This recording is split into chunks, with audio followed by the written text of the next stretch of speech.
Why, before a turn of fortune, does heaven often let us go through a period of extremity? It is a question that almost anyone who has gone through the harsh bends of life has asked at least once. Why do people who live kindly still suffer loss? Why do those who cultivate the mind and nurture character, recite the Buddha's name and chant sutras, do good, and accumulate merit, still not avoid misfortunes that come in waves? Why is it that when we diligently cultivate all that is wholesome, life still brings days that seem to test our faith to its very limits? Is it because of old karma, or because our merit is not yet sufficient? Or is heaven testing us to prepare for a great turning point we have not yet seen? In the light of the Buddha's teaching, nothing is accidental. Every pain we pass through, every time we are left empty-handed, every time we are abandoned by loved ones, lose our job, fall into debt, or see our health decline, is not punishment but a phase of purifying old karma, a time when new merit has not yet gathered enough strength to sprout. It is like a garden before sowing. The gardener must plow the soil, pull up the weeds, and break apart the hardened layer of earth. In that process, the garden looks desolate. Dust flies everywhere, and old plants are uprooted. Yet without that, new seeds would have no wholesome soil in which to take root. Merit is the same. Before it blossoms, there must be clean ground, and that ground is the mind.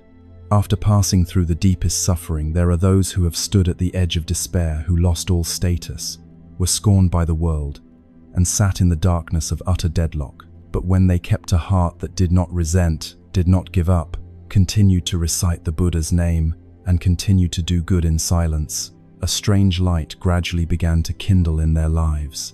A friend once shared, "Back then I lost everything. My work collapsed, friends turned their backs. I had to sell my house and pawn my vehicle. It felt as if everything heaven had once given was now taken back. At night, sitting in a rented room, I could only chant the great compassion mantra and cry, asking for nothing, just chanting to lighten my heart. Yet somehow, only a few months later, an old friend called and invited me to start over together. From there, everything began to change. Looking back now, I know that when things were hardest, heaven was clearing my life to sow new seeds. Without that period, I might still be clinging to old things that were not truly wholesome for a long spiritual journey. In Buddhism, there is a concept called the clearing of karmic obstacles. When our merit is not yet sufficient, but our heart raises a great aspiration, the universe helps us purify.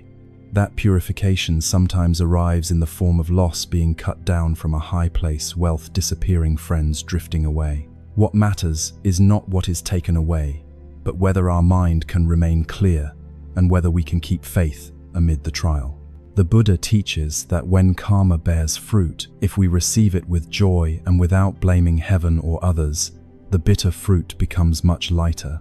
If we rage, resist, or deny, that fruit ripens more forcefully and drags along new karmic seeds such as anger, grasping, and doubt. Thus, the period that seems like utter extremity is in truth the time when the universe is seeing whether we are worthy of a change in fortune.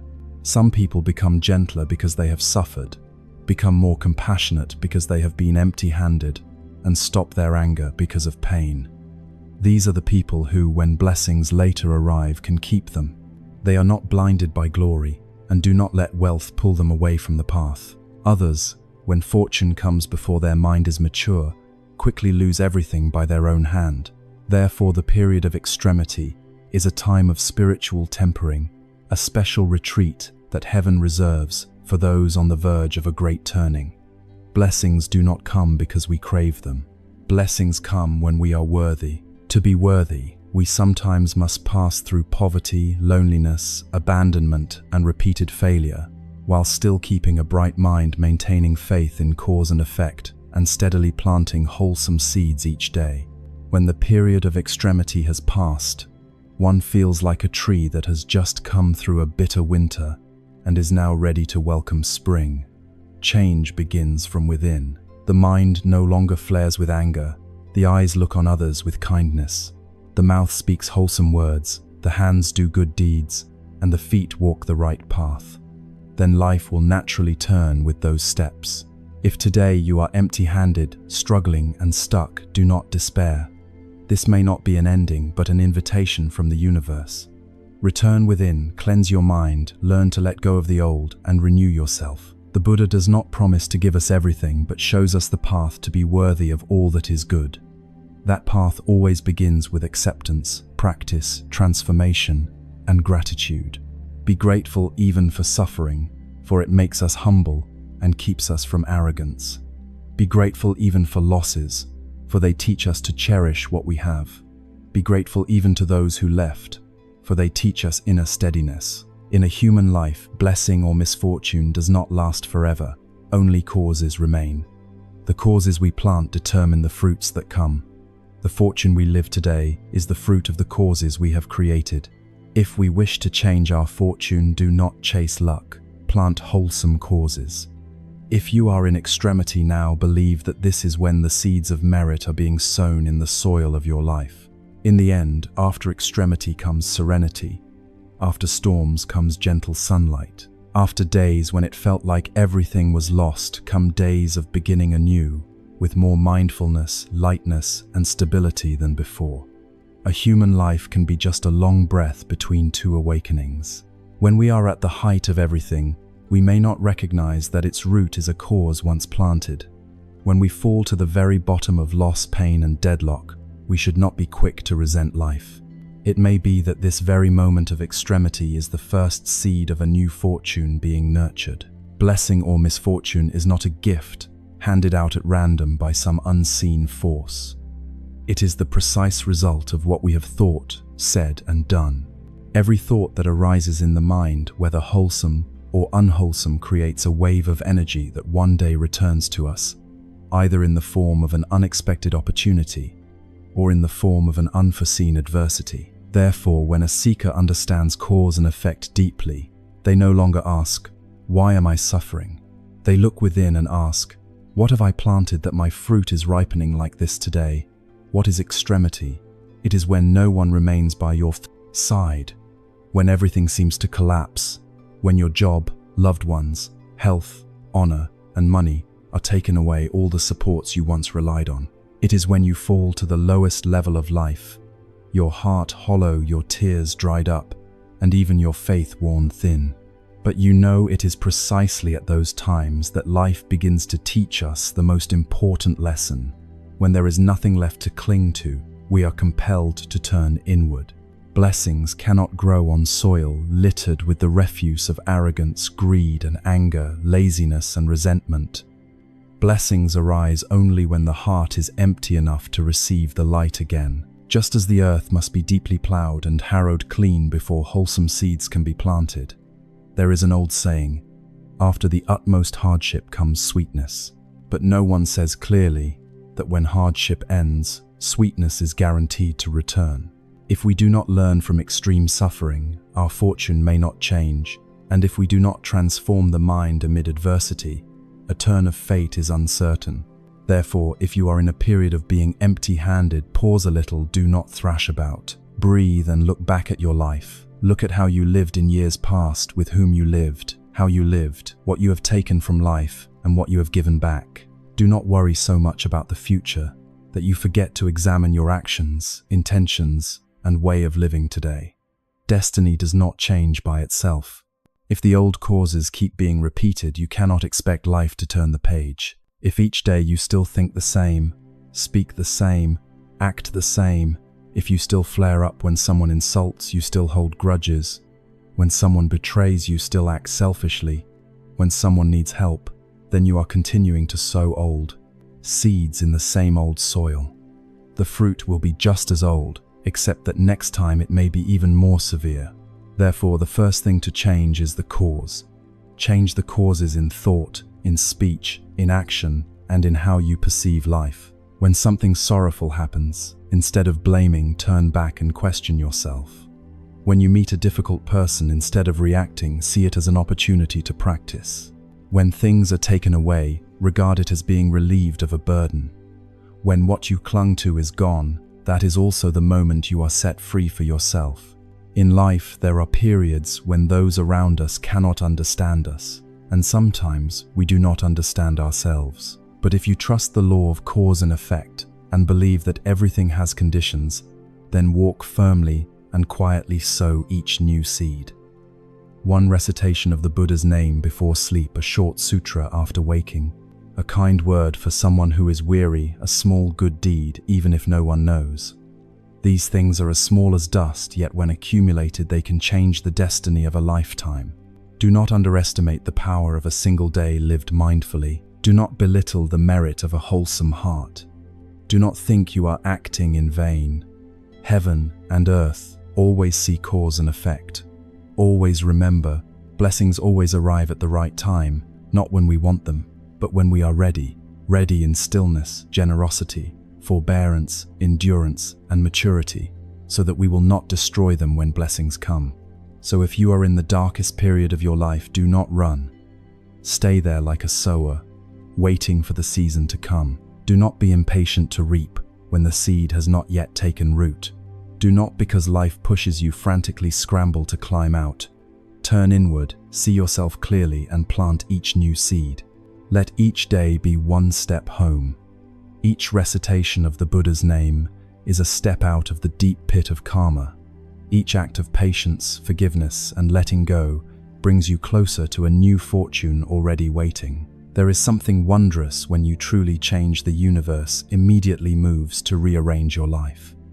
New people will arrive, new opportunities will open. What once seemed like loss turns out to be good fortune. Those who hurt you turn out to be the ones who came to teach you how to love yourself more deeply. Even the times you were empty-handed were merely the final tests before you stepped into a completely new chapter of life. Many people only see that they are suffering, but a student of the Buddha must see deeper. Why am I suffering? What have I sown, and what will I sow next? No one else can answer this for you. Only you, with honesty, humility, courage, and compassion for yourself, can step through the darkness and enter the realm of light. When you once had everything and one day lost it all, do not think that is the end. Regard it as being returned to the starting point. But this time is different from before. You have experienced lessons and scars to remember. And if your heart is still beating, the wholesome seeds are still there waiting for you to plant them again. Many people say, with empty hands, what is left to begin with? The counsel is that beginning does not start from external assets, but from the inner cause. When you change your mind, your fortune changes on its own. When you stop blaming others, blaming life, blaming fate, your heart is relieved of a burden of resentment. From there, small seeds of merit begin to fall. A sincere thank you, a wholehearted bow to the Buddha, a good deed done without expectation of return, a day in which you harm no one. All of these quietly add to your new fortune. In this life, no one is truly empty-handed if they still preserve compassion. Loving kindness is the root of all blessings. A person of good heart, though empty-handed, is still loved by others and sheltered by heaven and earth. One with a malicious heart, even with 1,000 taels of gold, gains only unrest. Therefore, if you still have kindness, you have not lost anything. You are beginning from the cleanest foundation, unbound by reputation, unentangled in appearances, and not imprisoned by old expectations. Being empty-handed is sometimes the universe's reminder: begin again, but with a new soul, not to return to old ruts, but to walk a different path that is lighter, kinder, and more awake. You will see that you do not need to reach very high, you only need to live rightly. You do not need to do extraordinary things, you need only live wholesomely in small things.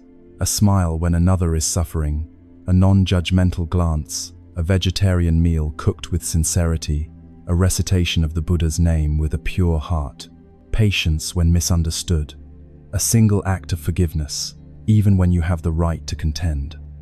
All are seeds of merit being sown anew. And then one day, when the soil of the heart is wholesome enough, when your mind is cool enough, the things you once longed for will arrive without being summoned. There is a quiet yet wondrous law: blessings do not come when we want, they come when we are ready. Heaven grants great opportunities only to those humble enough not to grow arrogant because of blessings and mindful enough not to lose them. Therefore, if you have failed, regard it as an expensive lesson learned. Do not repeat it, do not complain. Each new day is another chance to begin again. You do not need to do anything grand, just live well with yourself, with those beside you, and even with those who once hurt you. The Buddha taught that the mind is the root. When the mind is at peace, blessings arrive. When the mind is chaotic, misfortune arises.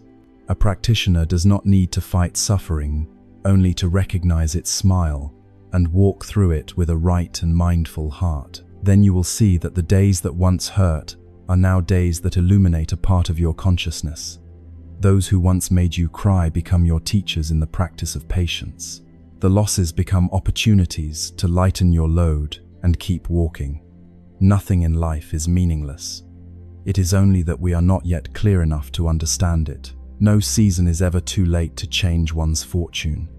It is only that we may lack the courage to begin again with a mind that is clearer, gentler, quieter, and deeper. Dear friend, if you are at the bottom of the abyss, do not be afraid, for the deepest place is also the nearest to the light. When there is nothing left to lose, there is nothing left to bind you.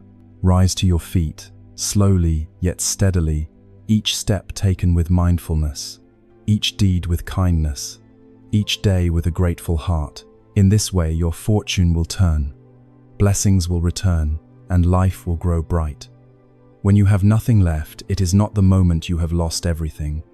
It is the moment you return to yourself. You no longer need to worry about preserving what is slipping away, or exhaust yourself clinging to what is leaving, or strain to keep a pleasing image in the eyes of others. At that time, you are given back a chance to live truthfully, to live slowly, to live simply. It is the chance to come back to the heart that we have long neglected in the race of comparison, contention, and ambition.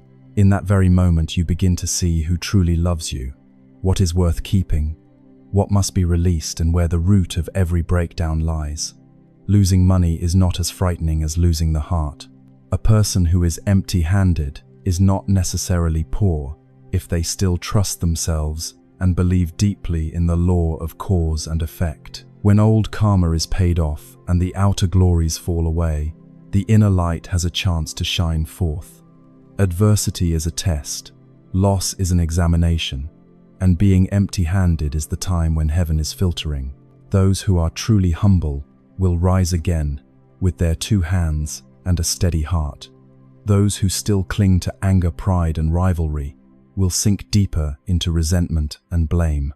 A Buddhist practitioner does not see being empty-handed as the loss of merit, but as a bell of awakening. Sometimes we do not have enough merit to keep wealth. Sometimes we do not have enough wisdom to keep power. Sometimes what is taken away is exactly what, if kept, would corrupt us. Heaven cares for us and removes it to preserve what matters more: character, devotion to the path, wakefulness, and long-lasting blessings. If you want to change your fortune after losing everything, begin by changing the mind from blaming to taking responsibility, from resentment to gratitude, from grasping to planting, from binding to letting go. Then you will stop waiting for heaven to grant favors and learn how to sow them. Stop longing for others to love you and become one who knows how to love.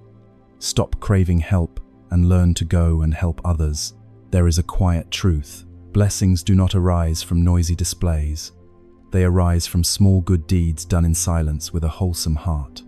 One who is empty-handed yet shares a bowl of rice with the hungry has planted a seed of merit. One who has no money yet refuses to do what is wrong has preserved merit. One who has failed yet does not let others down has created merit. Being empty-handed is level ground. A new fortune is a tender shoot. Your mind is the sower. Choose the finest seeds: kindness, virtue, humility, honesty, patience, gratitude, and an inclination toward the good. Tend each seed by living mindfully each day. Speak less of gossip. Look less at others' faults. Use fewer harsh words. Do fewer unwholesome acts. And increase what is simple yet precious: bowing to the Buddha, chanting sutras, reciting mantras, reciting the Buddha's name, eating vegetarian, keeping precepts, helping others, caring for parents, forgiving what is past. One who once had nothing yet kept a clean heart will, when the conditions mature, be brought by heaven and earth back to a worthy place. It may be a better job, a more peaceful environment, a wholesome relationship, a meeting with an enlightened teacher, or a teaching that changes one's life, or a homecoming within the heart that one has never tasted before. True blessing does not lie in grand houses, but in the peace of each day. No fear of anything, no torment about the past, no regret for what has left, no straining to become someone else. Simply living well in the present, with right intention, wholesome speech, and kind thought. A change of fortune does not come from sitting still and waiting for luck. It does not come from charms, empty prayers, or a few quick rituals. It is a journey that begins with changing the mind, changing one's nature, changing habits, and changing how we relate to life. To change fortune, first cultivate yourself. Self-cultivation is not the business of temples alone. It is the work each person does every day in thought, word, and deed. Self-cultivation is turning inward, seeing oneself clearly, stopping anger when it arises, releasing greed when it appears, transforming envy when it shows up, lowering oneself when pride begins to swell. One who cultivates the self refines character each day. They do not do wrong for money, do not harm others out of anger, do not sacrifice true value for victory. Day by day, they file down their sharp edges, grow less rough, less hasty, and become kind, calm, and mindful. Someone once said, "Do not expect life to be gentle with you if your heart still has many sharp edges." It is true, fortune does not change if the self is not yet cultivated. Those who keep blaming will keep harvesting blame. Those who sow afflictions will continue to reap unrest. Accumulating virtue is a long road, yet every step has its light. Virtue is the invisible part of blessing. With virtue, people care for you. With virtue, people help you. With virtue, even heaven and earth quietly support you. Do not belittle a small good deed, a kind word, or a single act of yielding. All are quietly accumulating into a treasure called virtue. To accumulate virtue, you need not do great things. Simply live decently in small matters. Being grateful to your parents is accumulating virtue. Not mocking the poor is accumulating virtue. Not stepping on others to climb up is accumulating virtue. Not taking what is not yours is accumulating virtue. Not speaking with cruelty is accumulating virtue. Each time you keep a promise, live truthfully, and act kindly, without expecting return, you are silently improving your destiny, day by day. Doing good is a way of sowing seeds. A seed planted today may not sprout tomorrow, but it will surely bloom one day, perhaps when you are most in need, perhaps when you think all hope is gone. A wholesome seed is not lost. Harvest time has simply not arrived. One who does good does not need to proclaim it, does not need to claim credit, does not need anyone to know, only a pure vow to ease others' suffering, to lessen hatred in the world, to help people keep faith in what is good. That is enough. A Buddhist laywoman once shared that an elderly neighbor of hers was utterly destitute, abandoned by her husband and caring for a sick child. Yet each day she set aside a little rice to feed a stray dog at the alley.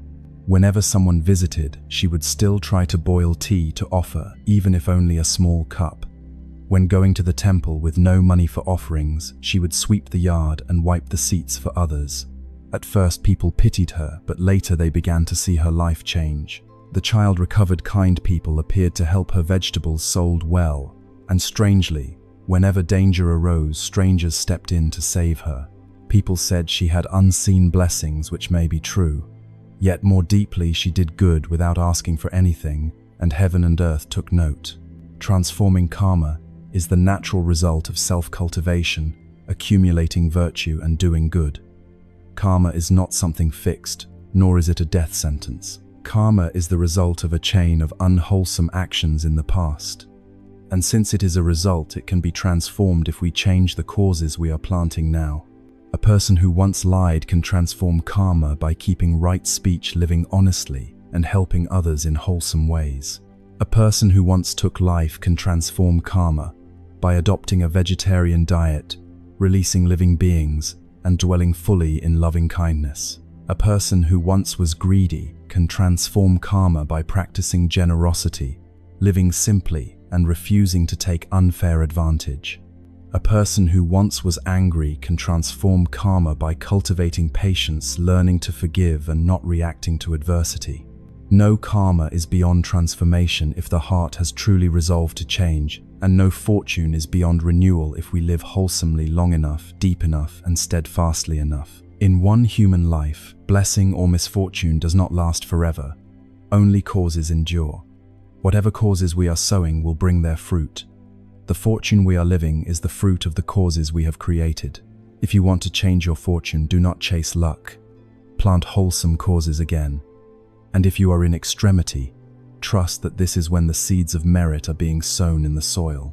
In the end, after extremity comes serenity, after storms comes gentle sunlight. After the days when it seemed everything was lost, come the days of beginning again, with more wakefulness, lightness, and stability than before.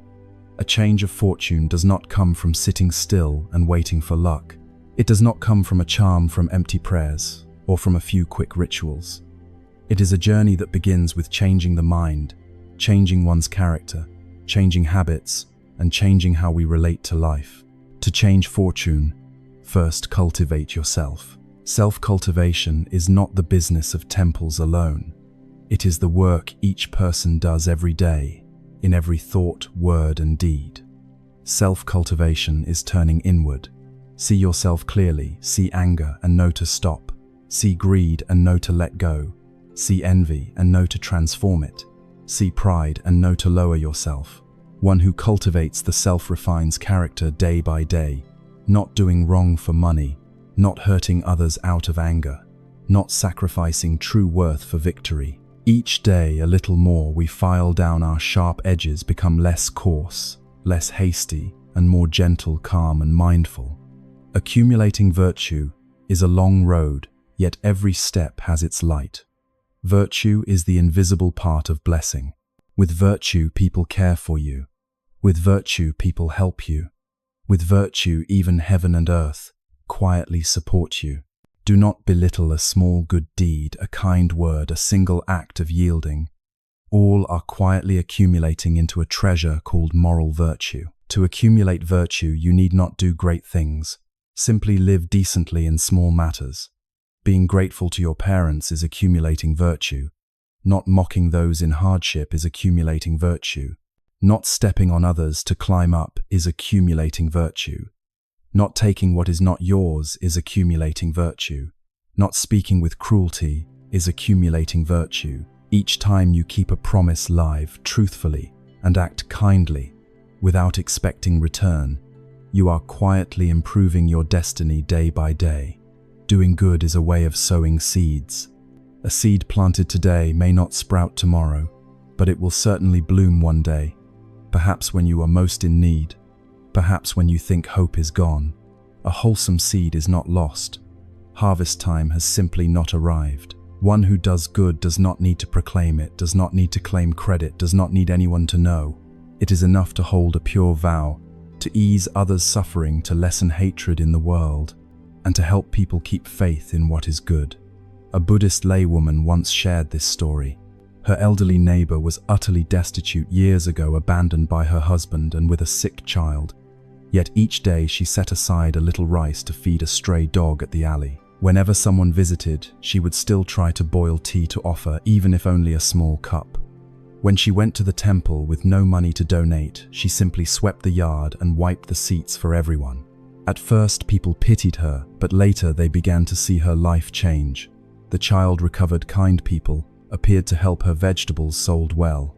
Strangely, whenever danger arose, strangers would step in to save her. People said she had unseen blessings, which may be true. Yet more deeply, she did good without asking for anything, and heaven and earth took note. Transforming karma is the natural result of self-cultivation, accumulating virtue, and doing good. Karma is not something fixed, nor is it a death sentence. Karma is the result of a chain of unwholesome actions in the past.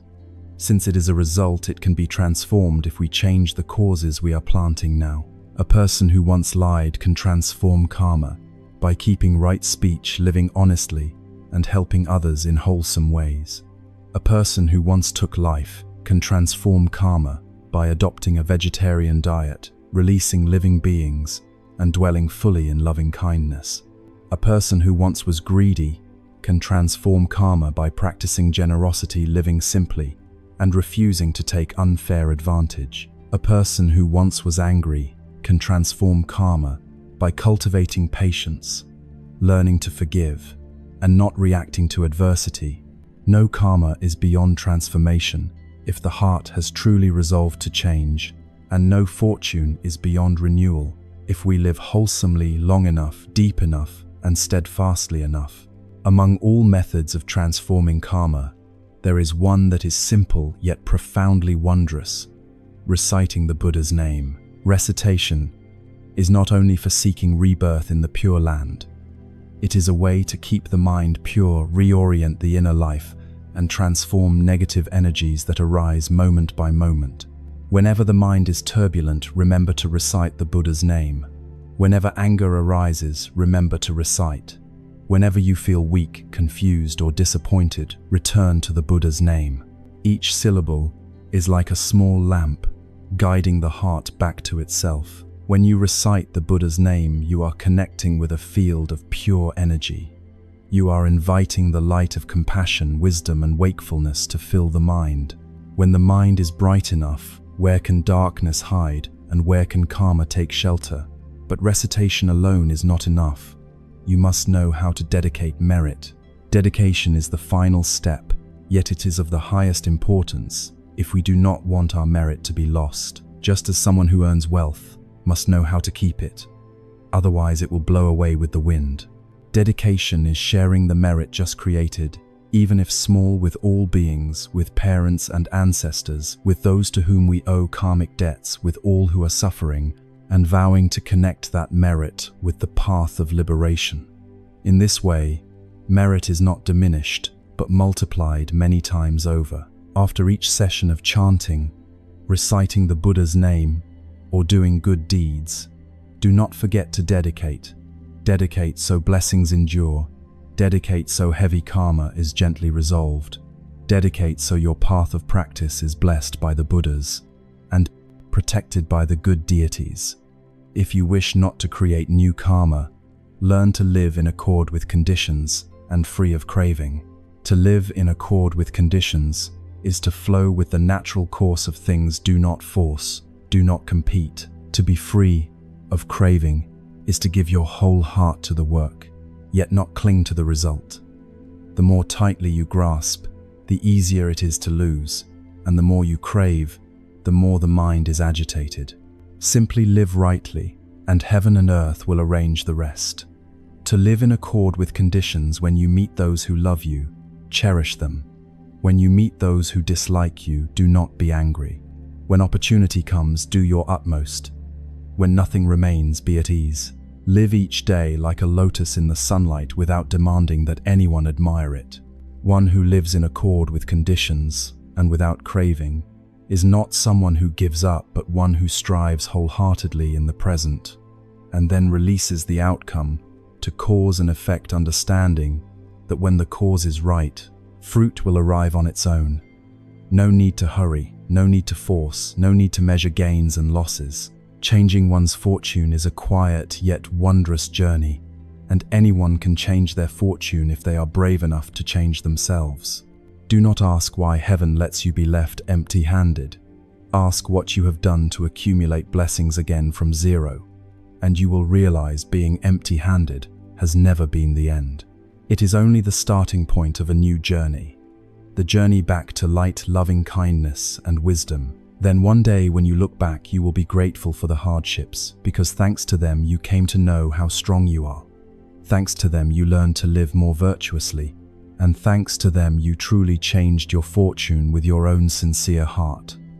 There are periods in life when we feel as if we are falling to the very bottom of a well. Everything is cramped and dark, the way out is dim. Work is precarious, money flies away, the family is in discord, children are stubborn. The mind is chaotic, the body weary. Looking around, there is no one who can help. Looking back, we do not know what to cling to. We begin to think, am I under bad luck? Has my unlucky period arrived? And we start waiting for something to change, waiting for a lucky streak, waiting for a benefactor, waiting for a miracle to pull us out of the pit where we are stuck. But in truth, no one comes. No fortune changes by itself. And the longer we wait, the more we wither, the more disappointed we become, and the more blame and resentment toward life arise. Until at some point, when we are truly exhausted, someone finally sits down, sits still, and looks into themselves. And in that silence, they realize everything happening today is not accidental. It is the fruit emerging from the causes we have sown. No one brought it, no one took it away. It is our own karma, our own merit, our own mind that has opened up a circumstance exactly like this. And then if a glimmer of awakening flickers within, we no longer ask when our fortune will change, but begin to ask, so from today, what can I sow again, so that tomorrow will be different? From that moment, the person stops waiting and begins to practice, not cultivating to beg for fortune to come, but cultivating so that we become worthy of a better destiny. Cultivation is not something strange, not something to wait until we are old enough for, not something for the idle, but for anyone who wishes to change their present life for a path that is kinder, brighter, and more peaceful. Only when we change from the root, the mind, the karma, the causes do the fruits change. Fortune turns, and life opens a new chapter. Among all ways to change one's fortune, the deepest and most enduring is to return to cultivating oneself. Cultivation is not the business of temples, grey robes, or prayer beads. It is not only chanting or bowing. First of all, it is learning to be a more decent human being. Each day is for repairing the body, the mind, and the way we live, even just a little, but progressing every day. One who knows how to cultivate the self does not wait until suffering to begin to correct themselves. Do not wait until you are abandoned to learn to love. Do not wait until failure to know humility. Do not wait until you are empty-handed to recognize the value of goodness. Self-cultivation is when in the middle of an argument, we know to be silent and step back to keep harmony. It is when we still choose to act decently in the face of injustice. It is when confronted with gossip we keep an upright mind. It is when we know we are wrong and have the courage to apologize. It is when seeing others surpass us, we can congratulate them from the heart without jealousy or comparison. And it is also when faced with an easy but unwholesome opportunity, we can decisively turn away.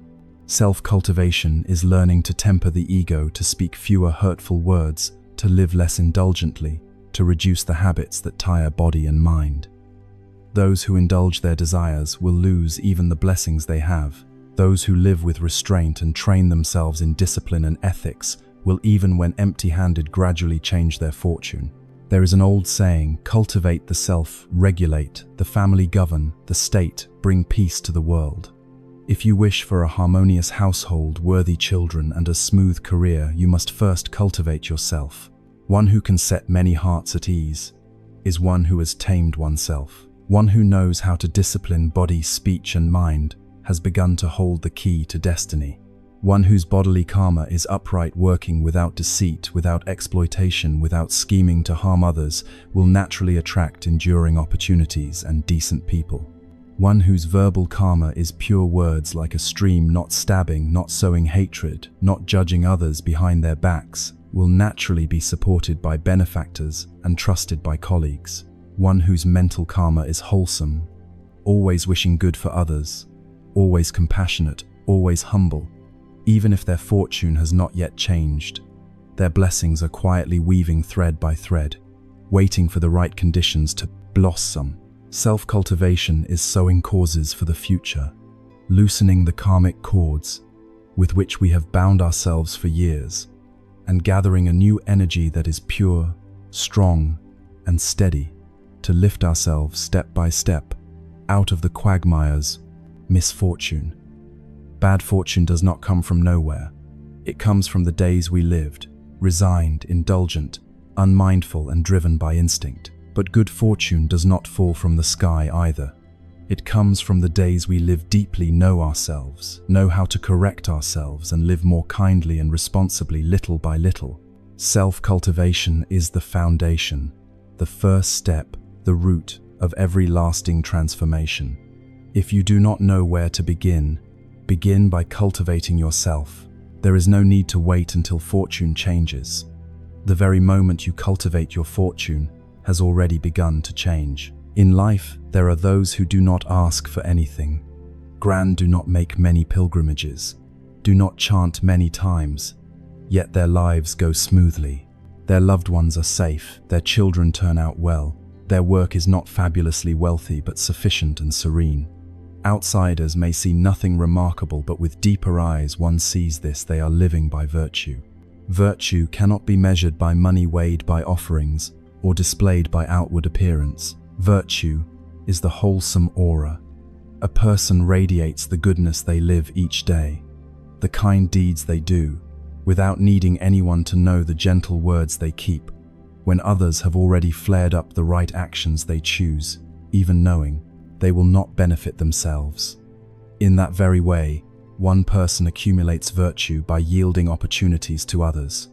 Another accumulates virtue by keeping silent when a word could wound someone. Another accumulates virtue through patiently enduring hardship to care for elderly parents. Another accumulates virtue by forgiving those who hurt them, to end a karmic cycle that wants to drag on. Accumulating virtue is not something grand. It is the steady repetition of small good deeds. Each day, it means living honestly without deceit, not being greedy, not taking what belongs to others, not competing for victory, not relying on privilege when one has power. It is keeping an upright heart amid the bustle of public life, being grateful when things go well, and not harboring resentment when falling into hardship. One who lives with virtue is always protected by an invisible layer of blessing. When trouble comes, someone appears to help. When lost, someone appears to guide the way. In danger, an unseen hand lifts them up. This is not random luck. It is the result of long years of accumulating virtue. The scriptures contain many stories of people who did good in silence, and when they died were reborn in a wholesome realm, or whose descendants received blessings. The Buddha taught that the merit of a wholesome act, if done in accord with the Dharma, not for fame or profit, not for show, but with a pure heart, is beyond measure. It not only helps the person in the present transform karma, it also stores blessings for future lives, and their loved ones share in that merit. Accumulating virtue is a long-term path to true wealth. No one becomes poor by living decently. Only those who are heedless and unwholesome drain their own blessings. One who knows how to accumulate virtue, even if their fortune has not yet changed today, is day by day creating a new destiny. Like someone who diligently plants one more seed each day, there will come a time when the whole garden blooms, and that person will no longer need to seek luck. They themselves are the luck. Some ask how to know if they are accumulating virtue in the right way. The answer is this: when you help someone without expecting a return, when you do a kind act and feel light inside, when you keep a clean heart even while taking a loss, when you hear of another's success and feel no envy, when you have the chance to harm someone but choose to let go, when you endure hardship so your loved ones can be at peace, when you live simply to keep your mind clear, when you refuse to use harsh words to teach your children and refuse to use anger to teach the world, that is accumulating virtue. Those who accumulate virtue do not worry that fortune has not yet arrived, because blessings are flowing in day by day, like an underground stream, unseen and unheard, yet moistening each step. Then one day, when causes and conditions are sufficient, life will change on its own. There are obstacles in life that cannot be explained by reason alone. Some people strive for many years, yet still cannot advance. Some live wholesomely, yet often meet with calamity. Some study well, work hard, and treat others kindly, yet their lives remain difficult and unsettled. They are not at fault. Their karma still remains. Karma is not punishment. Karma is the natural consequence of the causes we have sown. like planting an orange seed that in time sprouts, grows and bears oranges even if we do not remember when we planted it. Even if in this life we live very righteously, karma can arise from causes in the past, from distant lifetimes, from ourselves, or from our lineage. When the cause is large enough and the conditions are right, the fruit appears and we must bear it. No one is born without karma. The difference lies here. Those who practice can transform karma. Those who do not practice stagger under it. The awakened pass through it lightly. The deluded writhe in suffering within it. Transforming karma is not avoiding retribution. It is looking deeply into the roots of our suffering and learning to transform it with wisdom, loving kindness, and patience. To transform karma, first recognize that karma is present. Ordinary people see only others' faults. Practitioners look back at themselves without blaming, without resentment, without excuses, calmly observing how they are living, the state of their mind, and which habits keep them circling the same loop. It may be anger, it may be ambition, it may be old grievances unresolved, it may be careless words that once hurt others. Transforming karma is looking at oneself not to condemn, but to see what needs to be put down. Some suffering does not come from outside, but from how we react. Some misfortunes are not fate, but a mind not yet at peace. When the mind changes, the circumstances change. When thinking changes, life finds a way through. One of the most powerful ways to transform karma is repentance. Repentance is not cringing supplication.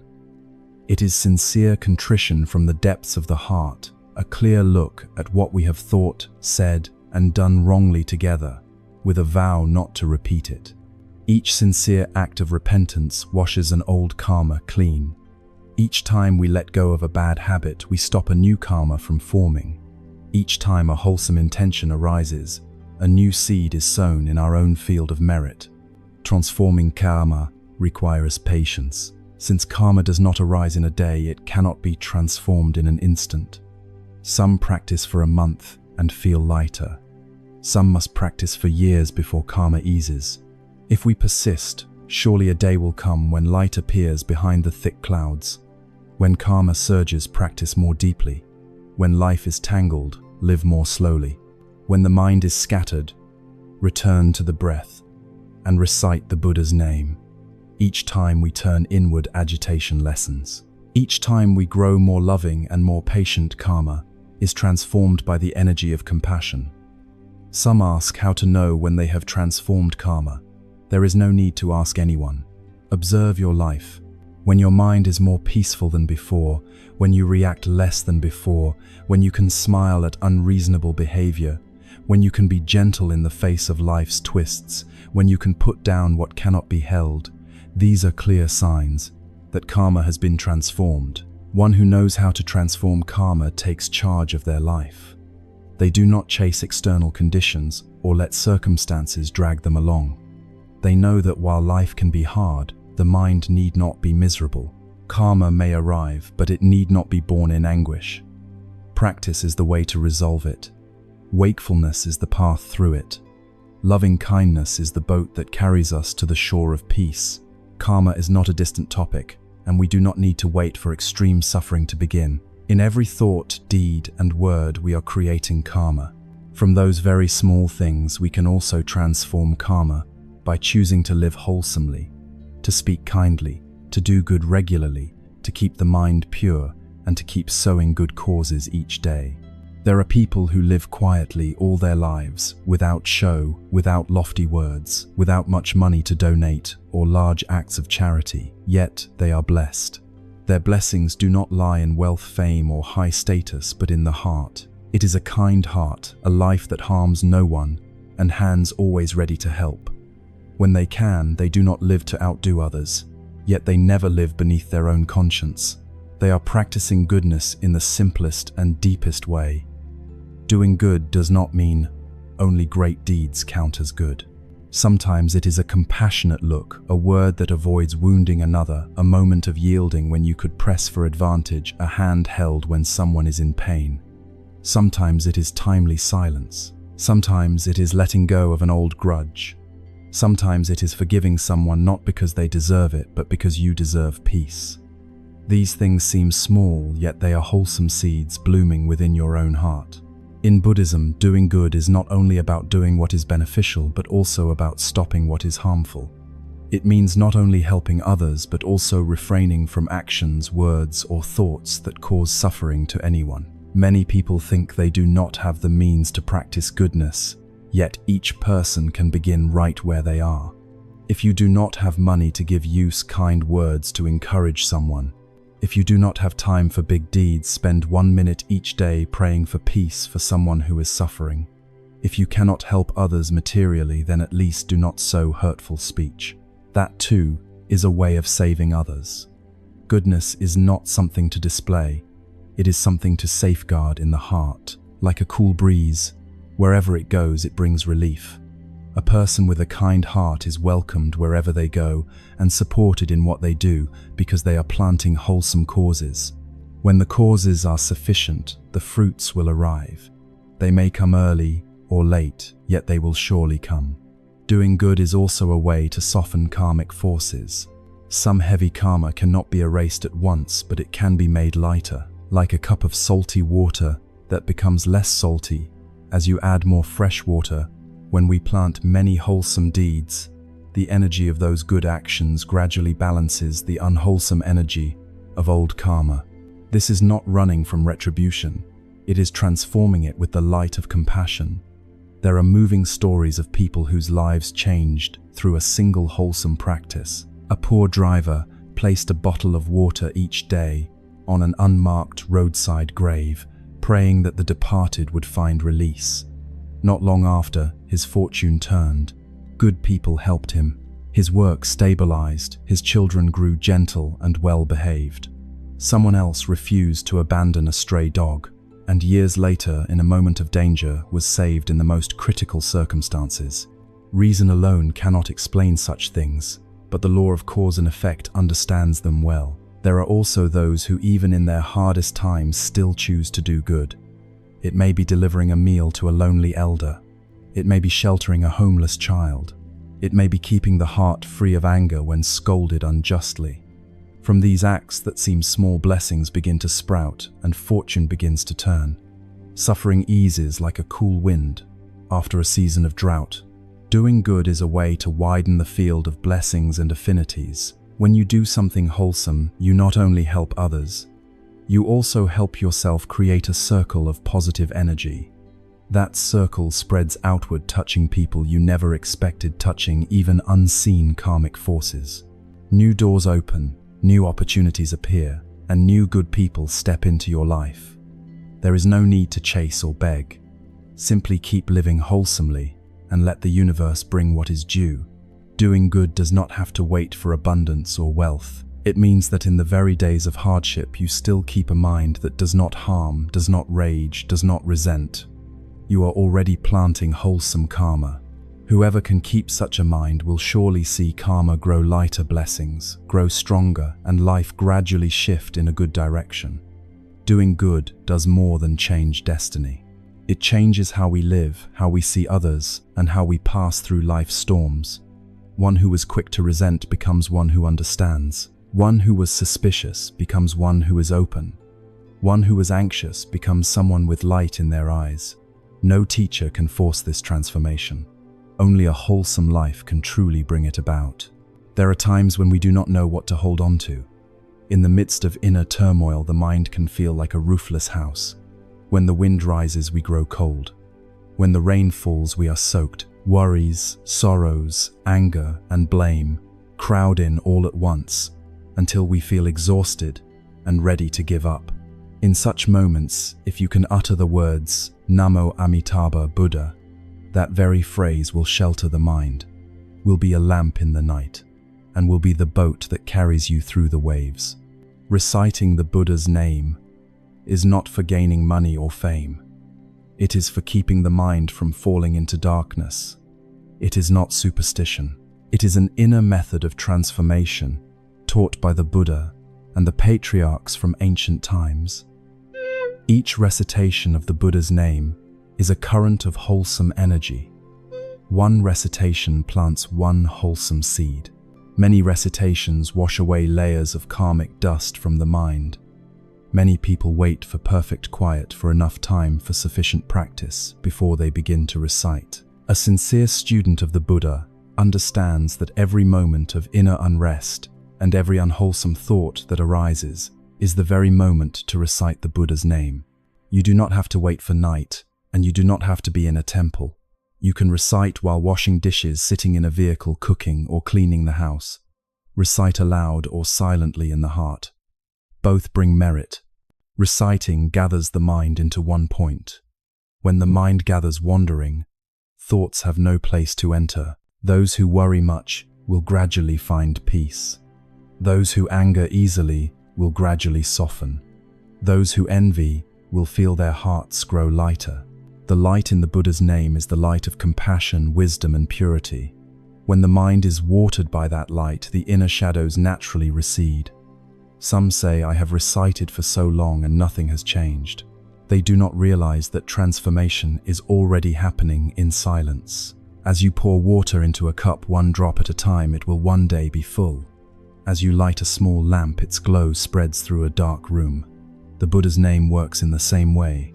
Even if you do not see results at once, it is already turning the deeper layers of your consciousness and the unseen karmic forces that the eye cannot perceive. Amitabha Buddha vowed to receive all beings so long as they single-mindedly recite his name. In the Amitabha Sutra, he teaches that one who recites his name for 1 day, 2 days, up to 7 days, with undistracted mind, will at life's end be received into the pure land of ultimate bliss. This is not fantasy. It is a wondrous truth for those with sufficient faith, aspiration, and diligent practice. Even if we cannot yet be undistracted, reciting with a sincere heart already brings blessings. Those blessings clear the way to meet good people, avoid calamity, revive faith, and lighten heavy karma. Some have recited and recovered from illness. Some have escaped danger. Some have transformed their family circumstances. Others, simply by reciting each evening, have found more restful sleep, a calmer mind, and a steadier life. If the recitation is joined with a heart that knows repentance and a life that strives to be wholesome, its merit is even greater. If the recitation is offered in moments of sorrow, it becomes the deepest consolation for oneself. If the recitation is maintained daily, it becomes a quiet stream that waters the garden of the heart, and one day the flowers of awakening will bloom on their own. There are people who do not know how to recite the Buddha's name or feel shy about reciting.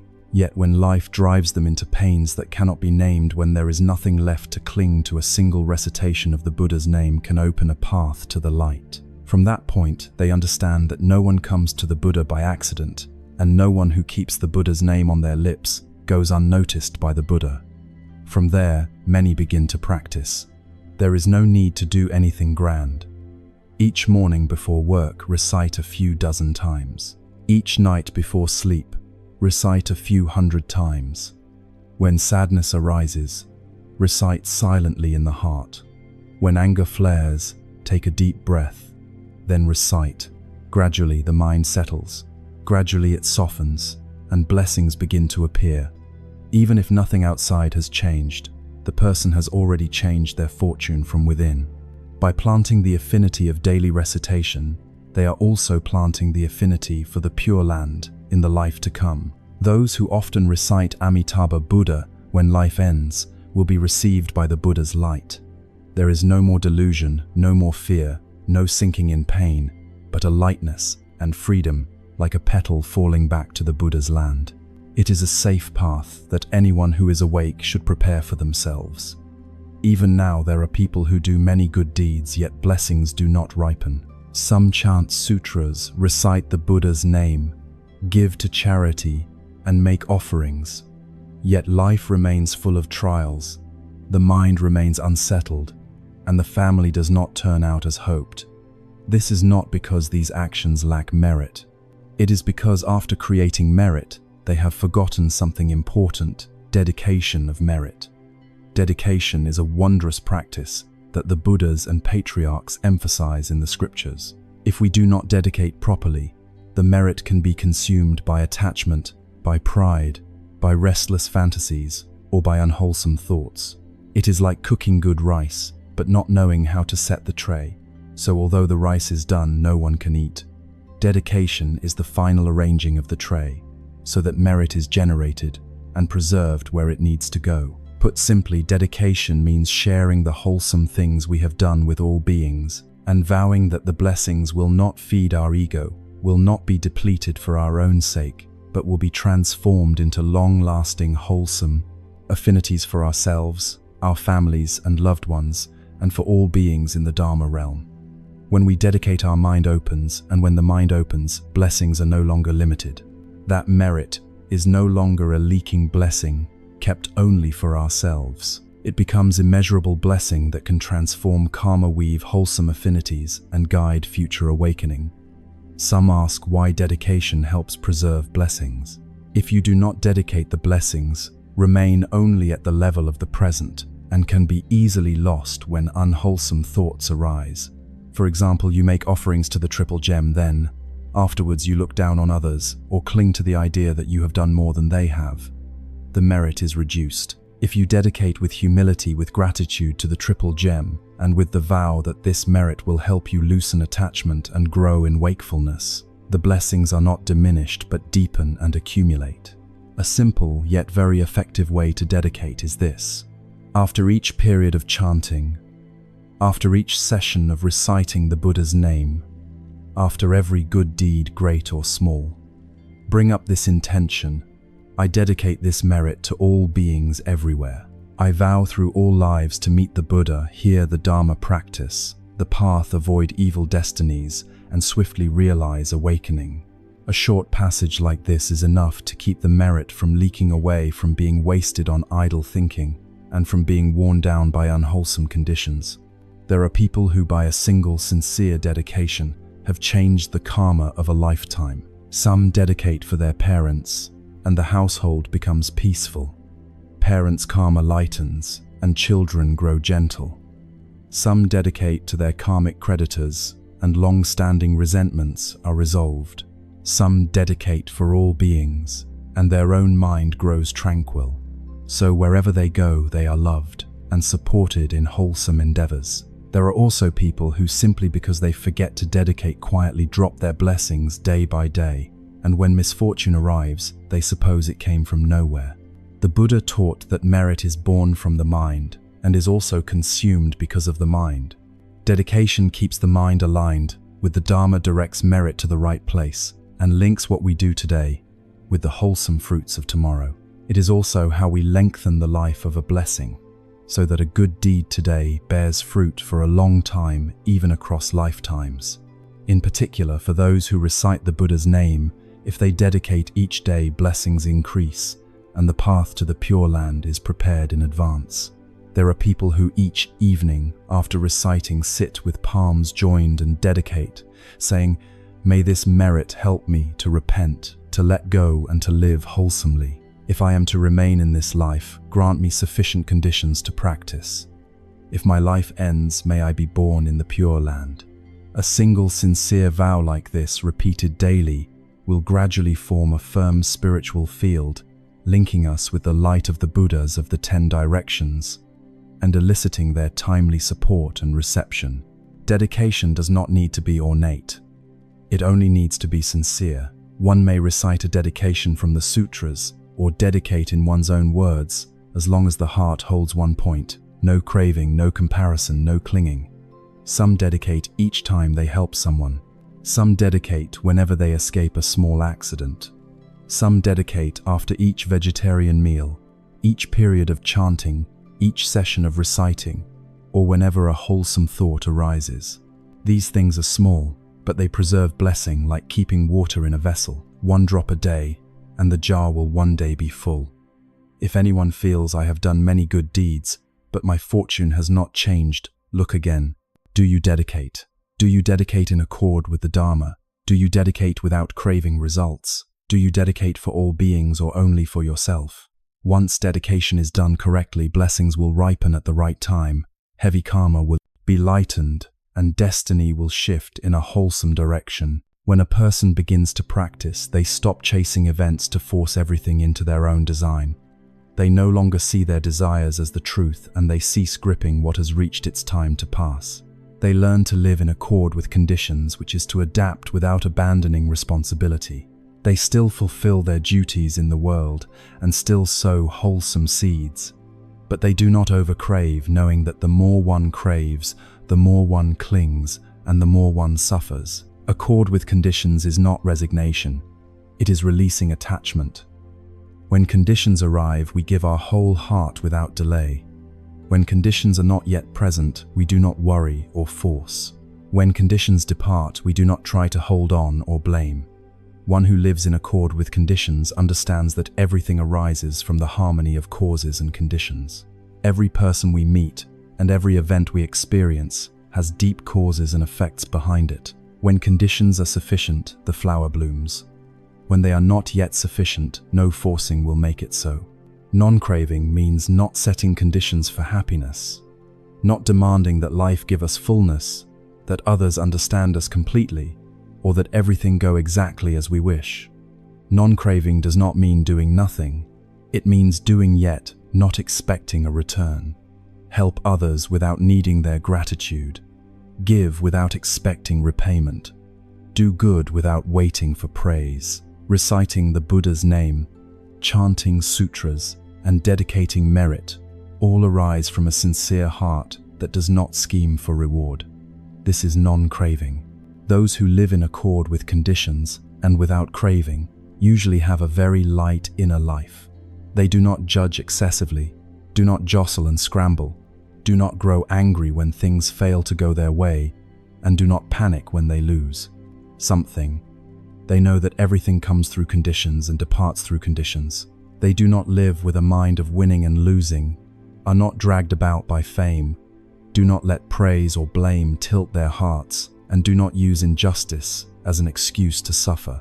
Such a person does not create new karma, for they live with mindfulness, are not led by anger, do not react by instinct, and do not utter hurtful words. Whenever they are displeased or misunderstood, they remain silent or offer an appropriate explanation without bitterness and without revenge. When wounded, they feel pain, but do not resent knowing that everyone suffers in their own way. When they see others blessed, they do not envy understanding that everyone has their own causes. Such a way of living keeps their mind peaceful and prevents them from sowing further unwholesome causes for the future. In the Sutra of the Eight Realizations of Great Beings, the Buddha teaches, keep a mind free of craving live content, with little let body and mind be at ease, and do not be pulled about by worldly scenes. This is a profound instruction for those who wish to practice amid everyday life. In today's society, temptations are everywhere. Competition, fear, and insecurity make it easy to create karma, speak unwholesomely, act unjustly, and live with a restless mind. But if we can maintain a mind that lives in accord with conditions and without craving, then even in the midst of life we can dwell as peacefully as in a monastery, let go amidst busyness, and be happy in our own sphere.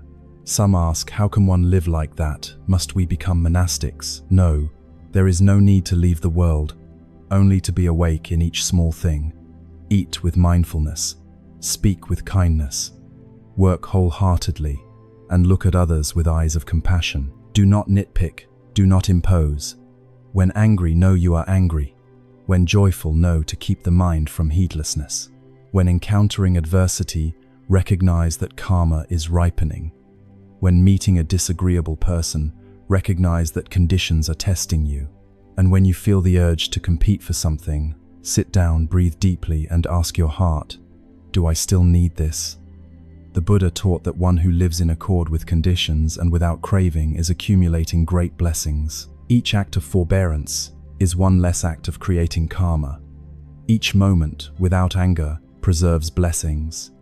Each choice to let go loosens the bonds of samsara, and each day lived in mindfulness is a step on the path of liberation, even while standing in the marketplace of life. There are people who are not rich, not famous, not dazzling, yet everyone who meets them feels at ease. They do not strive to outdo others, do not relish argument, and do not envy anyone. Each day they live steadily and quietly, fulfill their duties, love their family, and sow wholesome affinities for others. Their life may seem ordinary, but it is truly precious, because they do not create new karma. They are transforming the world through their very peace. And if anyone is suffering, they can try living this way. There is no need to change everything, only to change how we view things, crave less, compare less, demand less. Simply know sufficiency, practice gratitude, yield to others, and know when to stop.